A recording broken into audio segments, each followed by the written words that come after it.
Dairy के साथ साथ हमने सोचा एक और रोजगार बढ़ाने का, तो हम जो है आपका पोल्ट्री शुरू किए हैं। पहले तो हम इसका प्रशिक्षण लिए हुए हैं और ट्रेनिंग लेने के बाद ही हम इस काम को शुरू किए, और ये भी करने से फ़ायदा बहुत है और बहुत ही अच्छा काम है। ये भी, इसमें मेहनत भी बहुत कम है। तो इसमें जो है ये जगह मेरा 1400 स्क्वायर फीट में है। इसमें हम 2000 बच्चा एक बार गिरा सकते हैं, और गर्मी के दिन में हम जो है कुछ कम गिराते हैं, जैसे 1700 या 1800 के आसपास हम इसको गिराते हैं। और इसमें जो है लगभग अगर हम 2000 गिराते हैं बच्चा, तो लगभग जो है हम 2 लाख रुपए खर्च करते हैं इसमें, लेकिन हमें 60 से 70 हज़ार रुपये प्रॉफिट होता है। और ये भी प्रॉफिट जो है कभी अप डाउन होते रहता है। जैसे कभी चूजा अगर महंगा मिला तो फिर हम लोगों के पास बचत कम होगी। अगर चूजा का सही रेट मिल गया तो फिर वो भी अच्छा रहेगा। और अगर मार्केट वैल्यू भी जब चिकन जाता है तो मार्केट वैल्यू भी इसका अप डाउन होता ही रहता है। तो फिर आपका जो है, जैसे अगर आप 2 लाख रुपए लागत इसमें लगाते हैं चूजा लेने में, छिड़काव के लिए या खान पान के लिए, सब कुछ लेके, लेबर स्टाफ, हम बिजली बिल सारा इसके लिए हम व्यवस्था करके 2 लाख रुपए खर्च करते हैं, तो मिनिमम जो है हमें 60 से 70 हज़ार रुपये महीने एकदम 100% आता है।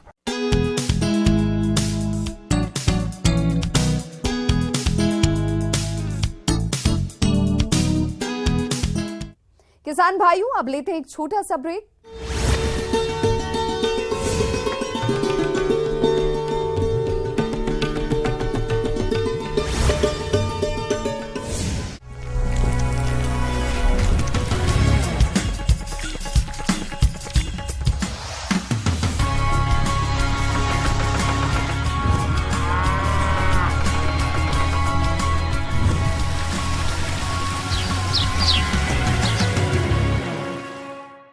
ब्रेक के बाद आप सभी दर्शकों का अन्नदाता में स्वागत है।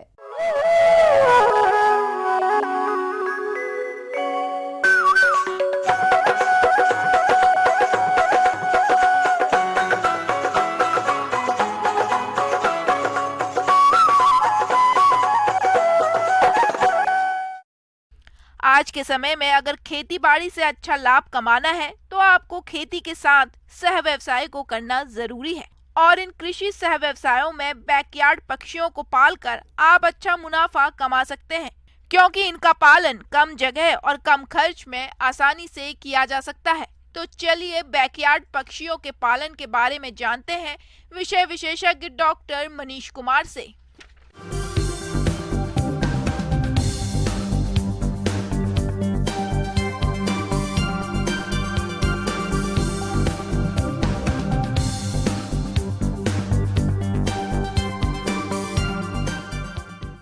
लोग देख रहे हैं कि अभी हमारे देश में अगर मांसाहार की बात की जाए तो सबसे ज़्यादा बकरी और जो है कि ब्रॉयलर की मीट पे लोगों का झुकाव रहता है, लेकिन बदलाव के लिए वो भिन्न भिन्न बर्ड्स का मीट भी हम लोग प्रयोग में लाते हैं। नवीन वैज्ञानिक तकनीकी जानकारी द्वारा कुक्कुट पालन एक उद्योग का रूप ले चुका है, जिससे भोजन के आवश्यक अंग प्रोटीन का उत्पादन बढ़ाने के साथ साथ आर्थिक लाभ भी होता है। गत 30 से 35 वर्षों में बड़े शहरों में अंडा और कुक्कुट की मांग बहुत तेजी से बढ़ी है। इसी कारण ये व्यवसाय तेजी से बढ़ता जा रहा है। इसको किसान 25 से 50 पक्षी रखकर बैकयार्ड मुर्गी पालन के रूप में भी कर सकते हैं। जैसा कि मैंने बताया है पहले, बैकयार्ड पोल्ट्री में हम लोग पुराने देसी मुर्गी की बात करते हैं, जिसका ब्रीड असील और ग्रामप्रिया, वनराजा इत्यादि। उसके बाद जो है कि देसी मुर्गी के अलावा अन्य पक्षी जिसका हम लोग जो है कि पालन कर रहे हैं, जो कि मेनली बैकयार्ड फार्मिंग के रूप में ही अभी अपने देश में किया जा रहा है, उसमें बटेर, टर्की और गिन्नी फाउल प्रमुख हैं। बटेर जहाँ तक जो है कि काफ़ी छोटा वजन होता है, 300 ग्राम का होता है, और बहुत कम दिनों में 20 से 25 दिनों में इसको पाल कर तैयार किया जा सकता है। इसके लिए थोड़ा सा फार्म हाउस की आवश्यकता होती है और एक हम छोटा सा घर बना के ही इसको पाल सकते हैं, चूँकि इसको अन्य जीवों से सुरक्षा की आवश्यकता होती है। तो इसके लिए हम लोग जिस तरह से पोल्ट्री हाउस बनाते हैं उस तरह से पोल्ट्री हाउस बनाते हैं, और जो सारा कुछ हम लोग ब्रॉयलर पालने में ध्यान देते हैं वो यहाँ भी करते हैं। बटेर का अंडा कंपेरेटिवली छोटा होता है, तो अंडा ज़्यादातर उपयोग में नहीं लाया जाता है, ज़्यादातर इसको हम लोग मीट उत्पादन के लिए ही पालते हैं। उसके बाद गिन्नी फॉल की बात करते हैं, तो गिन्नी फॉल एक तरह से कहिए कि चाइनी मुर्गी या चीनी मुर्गी हम लोग कहते हैं, और ये विदेशी मुर्गी की तरह लगता है।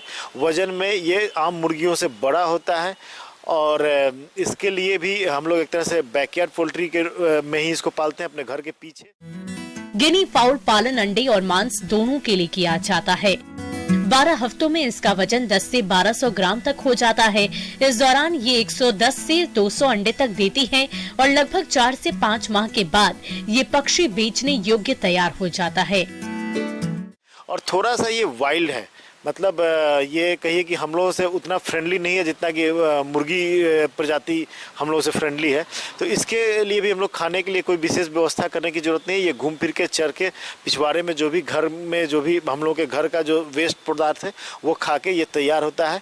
और इसका जो है कि इसको अंडा, अगर हम लोग इसको अंडा लेना चाहें तो इसके लिए इसका काफ़ी उम्र बढ़ेगा तभी ये अंडा देगा।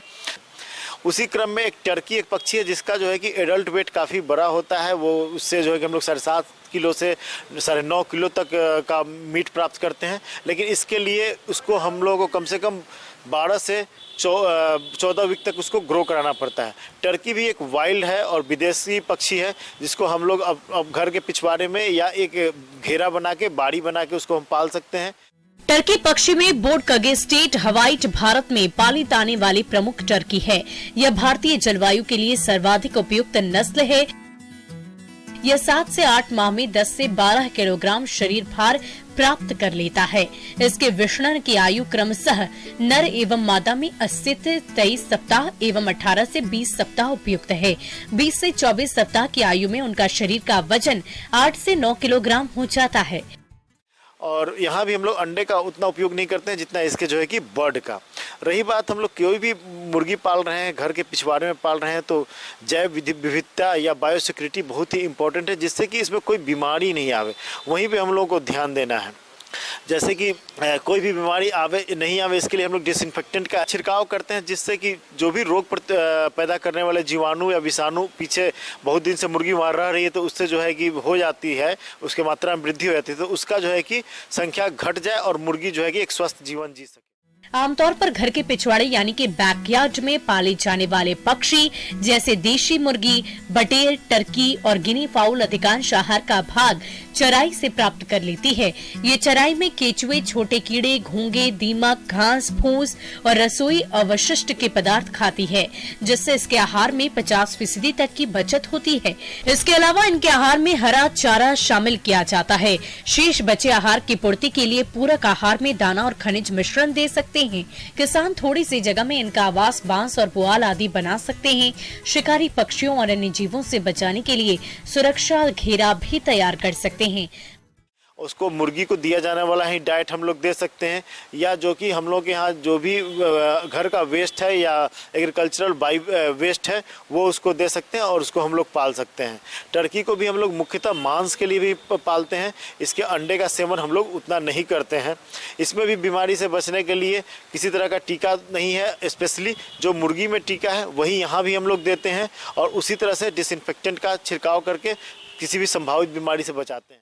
वैसे तो ये सभी पक्षी बीमारियों के प्रति अधिक सहनशील होते हैं, फिर भी इनके अच्छे विकास के लिए कुछ बातों पर विशेष ध्यान दें।